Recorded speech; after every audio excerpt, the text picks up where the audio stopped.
Skyrim is filled with unique and fun battles scattered across the land. Just to name a few, there are the Dwemer automatons lurking in the depths of Blackreach, Spriggans who roam the wilds protecting the forest however they can, and of course that one frost troll who has become infamous for stopping the Dragonborn on his way to see the Greybeards. But which of these foes are the ones that are the toughest and give the player the hardest times? Well, that is exactly why we are here today. And what is up guys, Ange from the Denmen here, and today I want to take a look at 6 of the hardest boss fights in the Elder Scrolls V Skyrim. So if you are excited, make sure you hit that like button and comment what you think is the hardest fight in Skyrim. But with that being said, we have a lot to go over, so get comfy, grab that bottle of Hunting Brew mead, and let's get right into the video. Alright, so coming in at our number 6 spot, we have quite a peculiar mystery in and of itself, with the dragon stuck in the depths of Blackreach, Volthor Yule. Okay, so the first thing you're going to want to do is head on over to one of the Dwemer ruins that get you into Blackreach. These include Raldbathar, Mizzen Chalift, Alftan, and once you acquire the Elder Scroll from Blackreach, even the Tower of Mazark. The easiest would obviously be the tower, but just fall through any of these until you reach Blackreach. Once there, close to the center of the large cavern, there's a giant glowing orb. All you're gonna have to do is use the unrelenting foreshot on it and the battle will begin. A dragon by the name of Volthor Yule will appear and he can be quite the challenge. He's really not much different than a regular dragon, but what makes him interesting is we have no idea how he got down here. This brings up a lot of different questions, none that we have the true answer to and possibly never will. He can be quite the adversary if it is your first time going to Blackreach, and that is why he lands at our number 6 spot. So coming in at our number 5 spot, we have the undead behemoth in the Labyrinthian, also known as the Skeletal Dragon. Unlike other dragons, this one does not have the ability to fly and is vulnerable to both sun and fire damage. To find this beast, you will need to go through the College of Winterhold questline, and during the Staff of Magnus quest, you will get your chance to defeat it. Between a normal dragon and the skeletal dragon, there is not much combat variation, but the fight itself is quite a memorable one with having a skeletal army by its side and an awesome entrance. It will use standard dragon attacks like Fire Breath, Frost Breath, and Unrelenting Shout to try and defeat the Dragonborn. What is unique about this one is that when you defeat the beast, it will drop a lot more dragon bones than usual and no dragon scales. Even though the skeletal dragon has significantly less health than a normal dragon, it still is a great boss, and that is why it sits at number 5. At our number 4 spot, we have not only a great boss fight, but an amazing quest that goes along with it. The Forge Master is one fight that becomes people's favorite very quickly for good reason. This unique Dwarven Centurion is bigger and stronger than a normal one. The Protector of the Forge will be found at the end of the quest Lost to the Ages, and to start it, all you have to do is read the book The Ethereum Wars. It is also unique in the fact that it uses fire attacks instead of steam attacks like a normal Centurion. The Forge Master emits a red-hot glow to it, and if the Dragonborn is close to it, then it will do fire damage over time like it is still burning from the hot magma it was in. Even though it is immune to flame attacks, frost damage is a good way to take down the mechanical monstrosity and retrieve one of the 3 Ethereum artifacts for the Dragonborn to wield.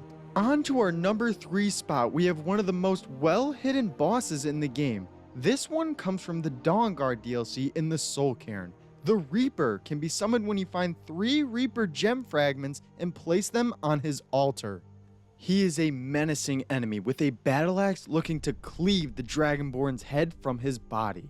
The Reaper can employ green slime similar to that of the Afflicted. He can also summon bone men to his side to defend him and tilt the battle in his favor.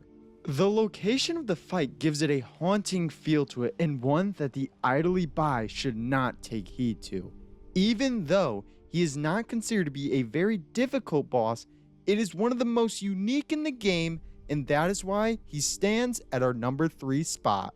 Moving on to our number 2 spot, we have a great beast from the past that is back to give the Dragonborn one last challenge. Karstag can be found in the Castle Karstag ruins on the island of Solstheim. To start the fight, you will need the Skull of Karstag, which can be found in the glacial cave below the castle. Once you acquire the skull, place it on the throne in the castle and prepare for the fight of your life. This particular frost giant does much greater damage than a normal one and certain abilities that normal ones do not have. Karstag has a never-ending frost cloak around him that will inflict frost damage on whoever is close enough to it. Don't let him stomp, because when he does, the Dragonborn will be launched across the room and a blizzard will form around the arena, sapping both health and stamina. When Karstag begins to be attacked, he will summon 3 ice raids to help him in battle, and he also has a great amount of health regeneration. This giant has immunity against all frost, poison, and paralysis attacks, but is susceptible to fire damage. Every one of these put together creates a very challenging boss, and one that not many can say they have defeated. At our number 1 spot, we have one of the last greatest challenges the Dragonborn faces.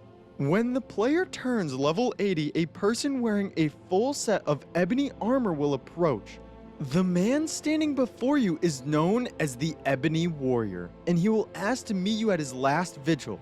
When you get there, prepare for the fight of your life. He will use a sword and shield from close range and a bow from long range. The Ebony Warrior has a collection of spells including Close Wounds, Iron Flesh, Frost Cloak, Conjuring a Storm Atronach, and Command Daedra. Alongside that, he uses the Shout's Unrelenting Force and Disarm. He is also resistant to fire, frost, shock, and poison, so none of those will be that useful. When low in battle, he will use both healing spells and potions to regenerate the lost health. As you can tell, the Ebony Warrior is a challenging foe, so be cautious when going to fight him. Bosses in the Elder Scrolls V Skyrim can really make the game challenging, but also give players some memorable moments as well. This is why, to me, Skyrim is the type of game that feels like it will live on forever.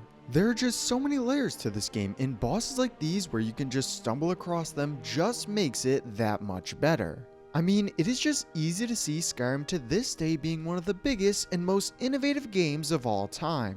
From the exploration to the world building, and yes, to the enemies themselves, these are what really shapes Skyrim into what it is. Skyrim as a whole has transcended its boundaries by becoming one of the most historic games of all time. It is truly a piece of art that could be played over and over again with a different experience every time. Bosses like the Reaper or the Ebony Warrior just bring me to that conclusion, and I can't wait to see what else I can find in the snowy peaks and deep forests of Skyrim. But that is all for me now though, guys. If you enjoyed the video, make sure to leave a like and subscribe. Comment any videos you want to see in the future, and I'll see you all next time.